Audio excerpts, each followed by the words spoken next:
Hello! This is Reverend Don Lewis coming to you from the beautiful metaverse, and more specifically from beautiful Danville, Illinois, homeland of the Corellian tradition. And this is Midday with Reverend Don, and as you know, if you follow Midday with Reverend Don, you can type your questions or comments onto most any platform you happen to be watching on if you're watching live, and they will show up here in my chat room, and we can talk directly. And yesterday, we interviewed author and high priestess Sarah Hartsong from Tola Sanctuary. And I thought that was a lovely interview. I hope that you enjoyed it. And she will probably join us again one day in the future. Uh, the day before that, we were talking about the energy centers of the Earth, vortices, ley lines, the Earth's meridians. And today we're going to talk about the energy centers of the body, the chakras, and the meridians that link them. And in talking about this, and hello to Nikki in the chat room, it's good to see you, Nikki. I'm going to start by talking about our modern understanding of the chakras as I'm familiar with it from my own background. And hello to Janet in the chat room. It's good to see you. Um, and then maybe a little bit about the history of the chakras, a little bit about what we do with chakras. We'll see where the half hour leads us. And hello to Bimby in the chat room. So just as the earth has energy centers, so too does the body. And the earth has many vortices. Some of them are very large, some of them are very small. Um, Many of them are natural, some of them are not. And the chakra system is pretty much the same. There are very large chakras that we work with a great deal. There are very small chakras that we rarely think about. And there are such things as artificial chakras and chakra enhancements as well. Very much the same as working with the vortices of the earth in that sense. And just as with the vortices of the earth, we can put um, chakras to use in many ways other than just running our bodies and our physical existence. And hello to Christine in the chat room, and hello to Mystique in the chat room. We can put energy into them, which we often do in healing, sometimes in magic. We can pull energy from them, which we also do uh, in um, healing and magic in many different ways. We project energy through them. We do a lot of things with chakras. In my understanding, there are thousands, if not millions, of chakras in the human body. And hello to Raven in the chat room.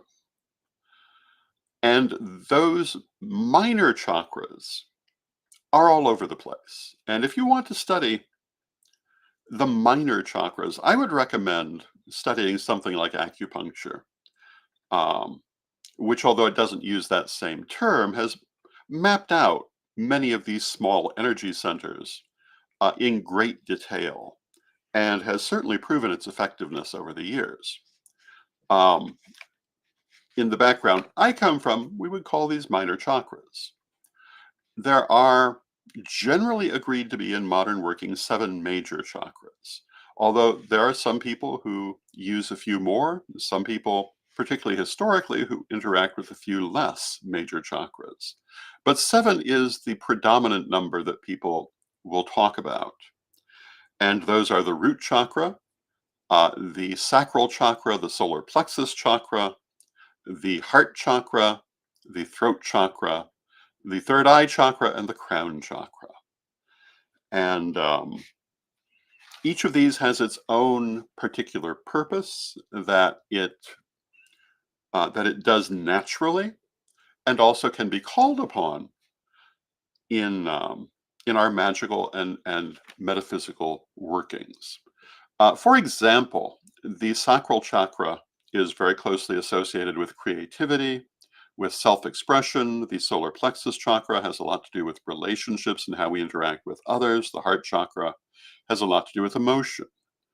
Um, the crown chakra has to do with connection to spirit, the third eye uh, with, um, with psychic abilities, the throat chakra with communication, the root chakra with vitality and the life force itself. And all of these different chakras, we work with it in many different ways. Um, or at least in my background, we work with them in many different ways because developing them is very important to our spiritual development.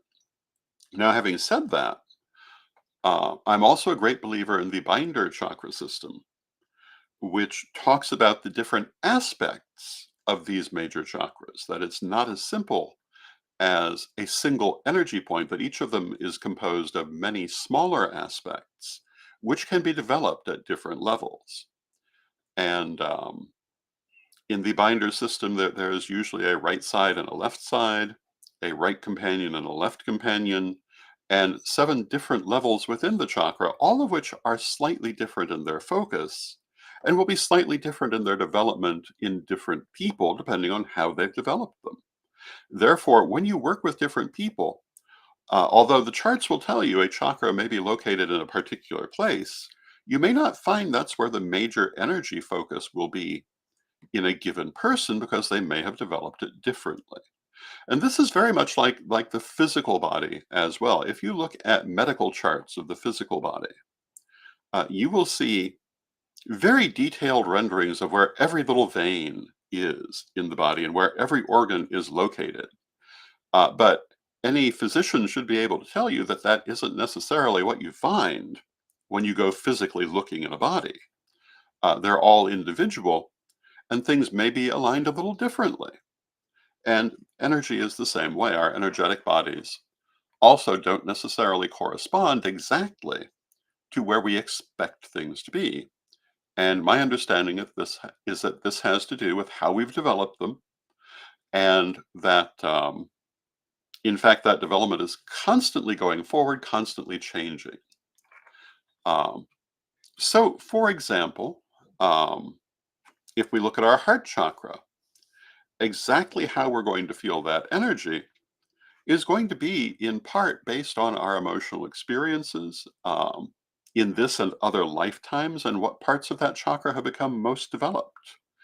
And part of our karmic lessons are going to be wrapped around developing the parts we haven't developed yet, because ultimately we must develop them all.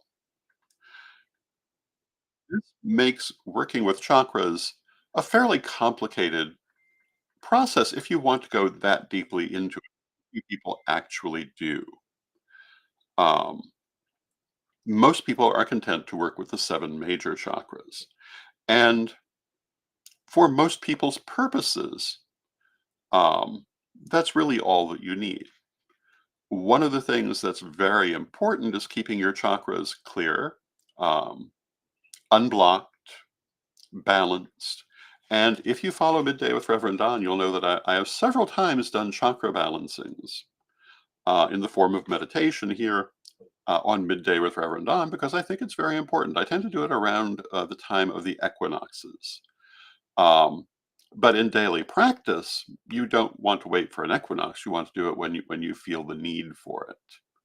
And we talk about all of this extensively in the Corellian degree lessons, which have a lot to do with developing the chakras and developing energy, the energetic body, and the use of energy in general.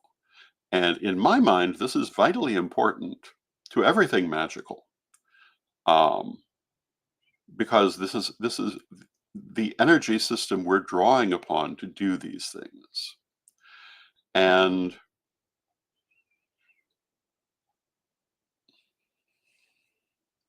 as with the vortices of the earth, the more you study them, the more complexities there are, the more there is to learn. That's true for our chakras as well. It's true really for almost anything that you want to learn and develop. Um, but if you really want to learn about it, it's well worth going into the deep waters and learning more.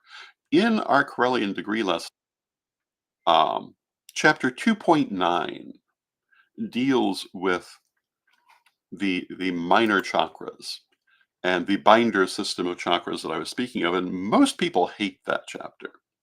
I've had people say that they cried over that chapter.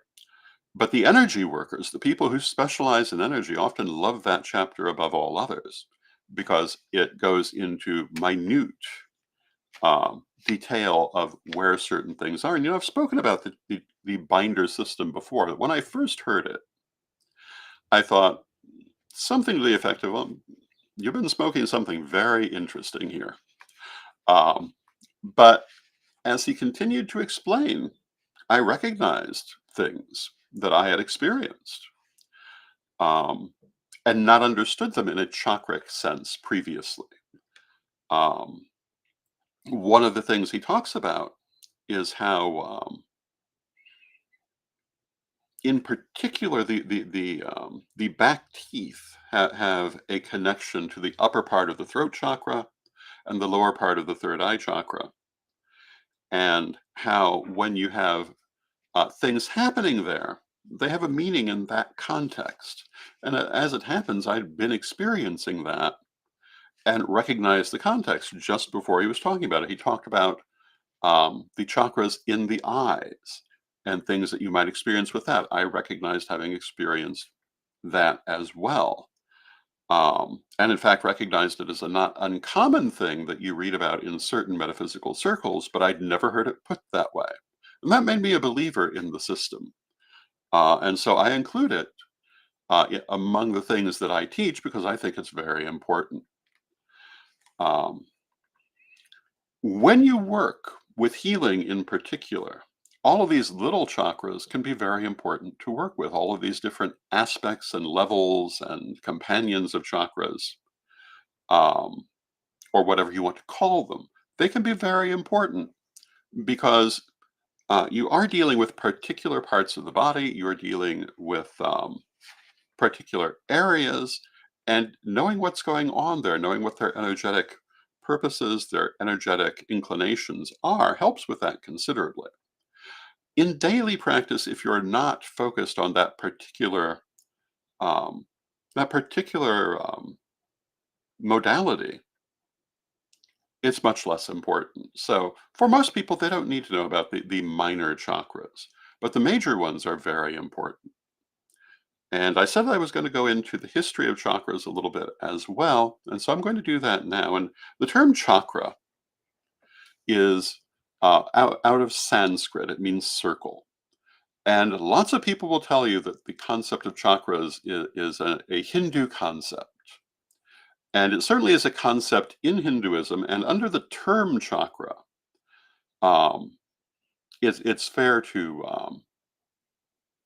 make that statement. However, there were several other cultures that had teachings about chakras under different terms, and we'll come back to those in a moment. But chakras under that term show up in Hinduism, but they also show up in Jainism. And I will point out to you that um, as little as maybe 60 years ago, people didn't actually, Western people didn't make a differentiation between Hinduism and Jainism, which is now very important. And they are thought of as separate movements. But they both teach about chakras, just as they both teach about karma. And what they teach is not the same.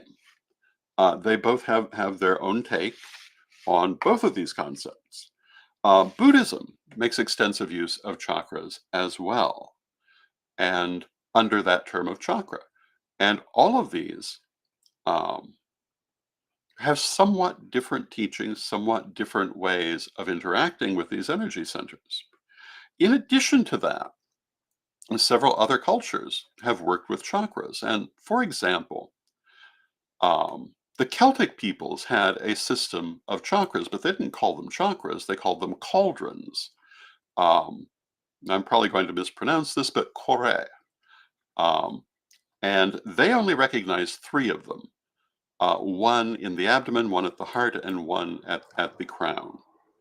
And this is kind of an important point, and it is worth noting in terms of where this idea originates that both the Celtic peoples and um, at least part of what makes the Indian peoples were united in Indo European ancestry. And it may go back much farther than is normally given credit for. But the Celts had that system. The Chinese in Taoism have a similar system where the chakras or the energy centers, are called cauldrons, dantian. And they also have three of them, again, in the abdomen, in the heart, and in the head.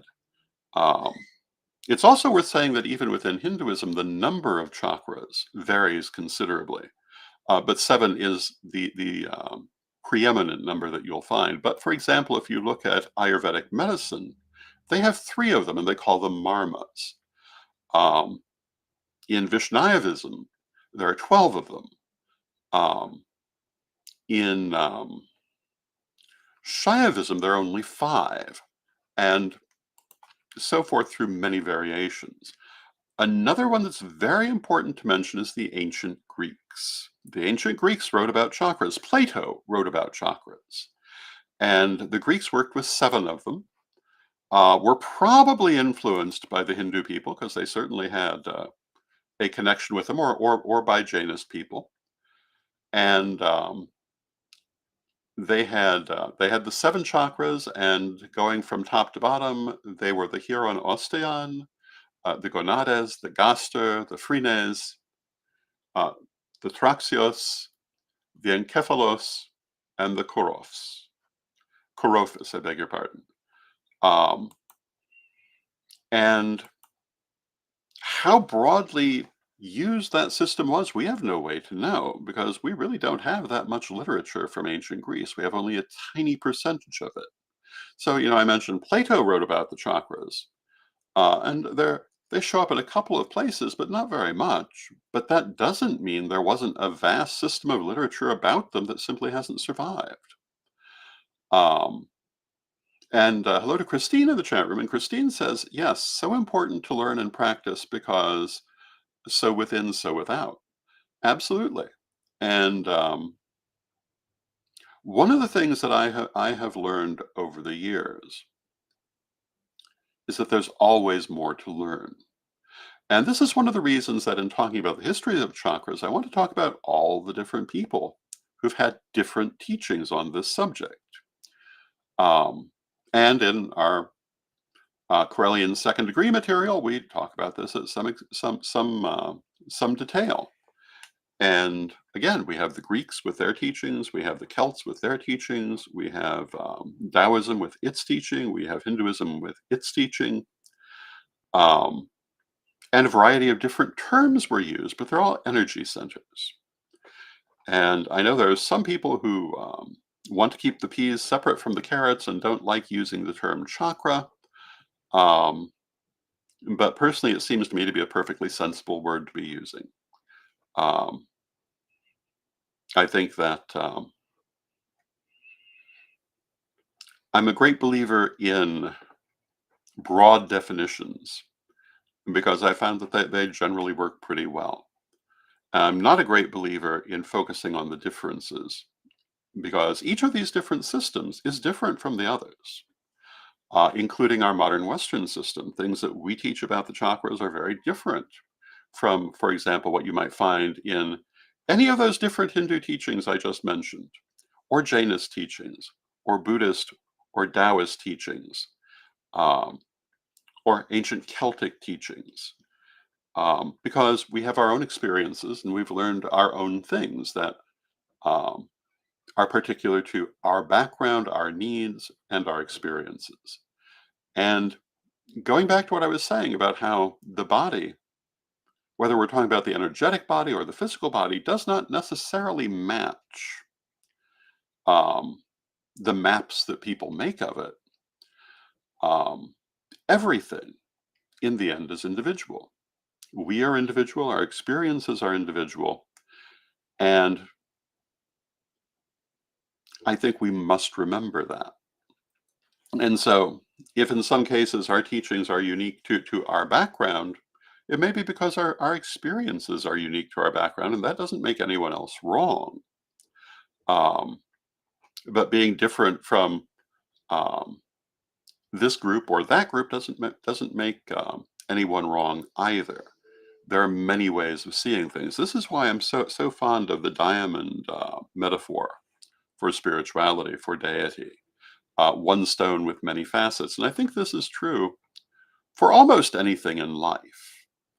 And they've done experiments where they arrange to have something happen with a number of people watching it, and then talk to those people about what they said, or about what they saw, and what they say often is not the same story, because even though they all saw the same incident, they didn't all perceive it the same way.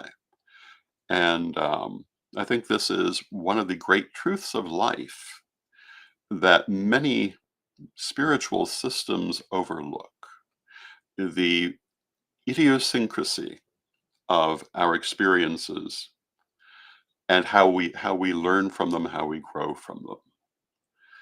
And if I had a dollar for everyone I have seen insist that anyone who differs from them in teachings is wrong, I'd have a lot of dollars.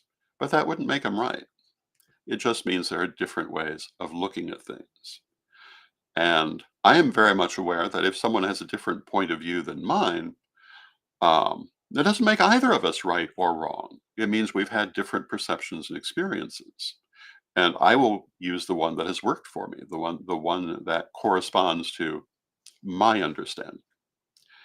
And I know there are people out there who get very upset with that idea because they want everything spelled out for them in black and white. But I have to tell you, spelling everything out in black and white is not advanced teaching. It's highly simplified, um, and not very precise when you really come down to it, because those charts don't really match reality. Reality is far more flexible and far more individual than what a lot of people want to make it. That's true for, again, our chakras, our energetic body, even our physical body. And, two people can approach the same situation in very different ways and both be successful. And this, I think, is one of the main things that I would say to people. Now, I was also going to talk a little bit about the idea that just as when we talk about the vortices of the earth, some are natural and some are created through use. I believe this is true also when talking about our physical energetic system. When we talk about artificial vortices being created through use, they're created from the energy that's already there and the energy that people bring to augment that. Energy is everywhere. Everything is energy. It's true in our bodies also. And where we focus, um, our activities will cause different different sorts of development in our energetic system. And hello to Vidi Laka uh, in the chat room. It's good to see you, Vidi. Um, and this is true just in everyday life. Because we don't all have the same experiences, we don't all develop the same way. And Vidi says, this is an interesting topic. Yes, I think you'll find it's a very interesting topic, one that I can only scratch on in half an hour. We could go on about this indefinitely and never really cover it. Not all of it, because there's just so much. You could write book after book. And if you go out and look for books on chakras and the body's energy system, you'll find hundreds of them. And they run the gamut from very sensible to absolute nonsense, like all subjects. And how do you tell the difference? Well, you compare what you're reading to what you're experiencing, and to what you learn through study and dealing with other people. And for me, one of the main things I have learned is that not everyone's going to have the same experiences. And again, that doesn't make one right and the other wrong. It means they've approached it differently and come away from it differently.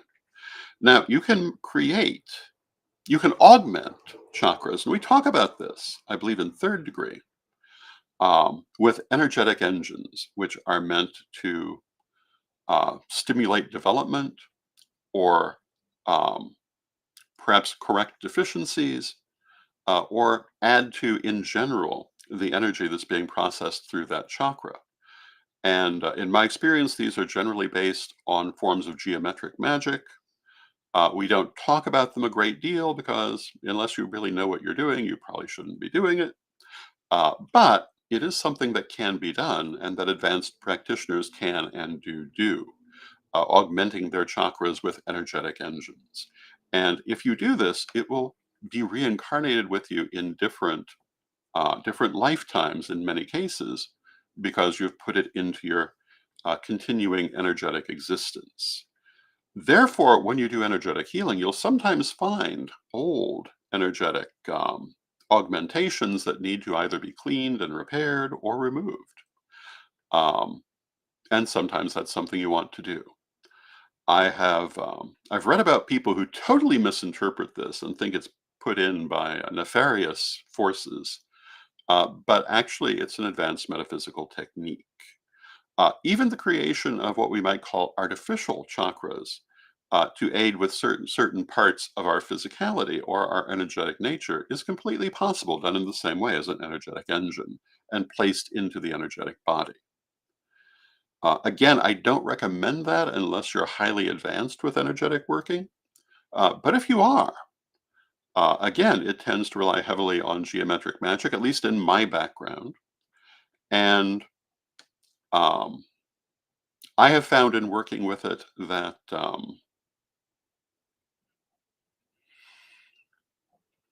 a lot, a lot of it, in my experience, will come to you as you're doing it in understanding how things fit together. One of the things we write about in, I believe, third degree is the idea of interacting with the universe as a grid or as a machine or in various other images to help you to see it a as a unified system. And hello to Amanda in the chat room. Amanda says, greetings. What is happening with the chakras when a person astral projects? And so I believe there are a couple of different answers to that. One, they're keeping the body running. Um, a certain portion of the chakras just does that. But other parts are part of the energetic system that's wherever your consciousness is. And this comes back to all those layers in the chakras, that it's not so straightforward, that it's just one thing. So I would say that they're active both in the body itself, which is why the body is still going, but also in the projection itself. And even within higher levels of the being, this is why when you reincarnate, certain aspects of that energetic system go forward with you. Um, and so I would say that part of it is in the astral. In fact, in a manner of speaking, it's all in the astral. Um, but it's very important to the running of the physical. So in terms of what happens with them, it's wherever you are, including if you're in more than one place. If you are bilocating, which is a whole other subject, they'll be working in both places where you are. If you're astral traveling, which is a kind of bilocation, um, and